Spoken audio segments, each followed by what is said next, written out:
ক্রিকেটে কিছু গল্প আছে যেগুলো শুরুতে খুব বেশি আলোচনায় থাকে না, কিন্তু সময়ের সাথে সাথে সেই গল্পই হয়ে ওঠে অনুপ্রেরণার।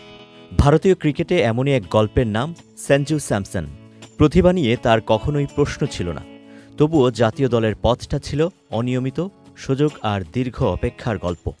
কখনো দলে, কখনো দলের বাইরে, কিন্তু সুযোগ পেলেই তিনি চেষ্টা করেছেন ব্যাট দিয়ে সব উত্তর দিতে। বিকাশ পেমেন্টে 10,000 টাকার বেশি অফার, শপিং চলছে তো। এই বিশ্বকাপের মঞ্চেও যেন সেই গল্পটাই নতুন করে লেখা হচ্ছে। অঘোষিত কোয়ার্টার ফাইনালে দুর্দান্ত এক ইনিংস, 97 রানে বাজিমাত করেন ইডেন গার্ডেন্স। তারপর মুম্বাইয়ের ওয়াংখেড়ে সেমিফাইনালে ইংল্যান্ডের বিপক্ষে আরও একটি গুরুত্বপূর্ণ ইনিংস, এখানে 89 রান। তবে সেমিফাইনালের আগে হঠাৎই তৈরি হয়েছিল এক বিতর্ক। কলকাতার ইডেন গার্ডেন্সে আগের ম্যাচে জয়সূচক বাউন্ডারি মারার পর আনন্দে নিজের হেলমেট খুলে মাঠে ছুঁড়ে ফেলেছিলেন সঞ্জু।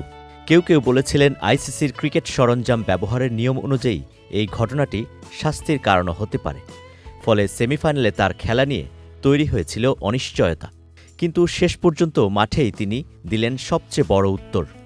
এখন ভারতীয় মিডিয়াতে তার প্রশংসা আর বন্দনা যেন থামছে না। এখন অনেক সাবেক ক্রিকেটারও বলছেন, এতদিন যে প্রতিভা আড়ালে ছিল, অবশেষে বড় মঞ্চে সেটাই দেখা যাচ্ছে। অভিষেক শর্মা, তিলক ভার্মাদের মতো আলোচিত নামের ভিড়েও এই বিশ্বকাপে ভারতের অন্যতম সেরা পারফর্মার হয়ে আলোচনায় সঞ্জু স্যামসন। ক্রিকেট আমাদের একটা সহজ সত্য বারবার মনে করিয়ে দেয়, যাদের আমরা অবহেলা করি, সময় এলেই তারা অনেক সময় সবচেয়ে বড় ভরসা হয়ে দাঁড়ান।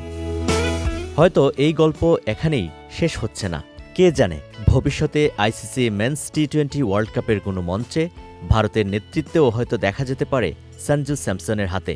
কারণ নীরবে লড়াই করে যাওয়া মানুষরাই একদিন সবচেয়ে উজ্জ্বল হয়ে ওঠেন। Arif Chowdhury, channel I.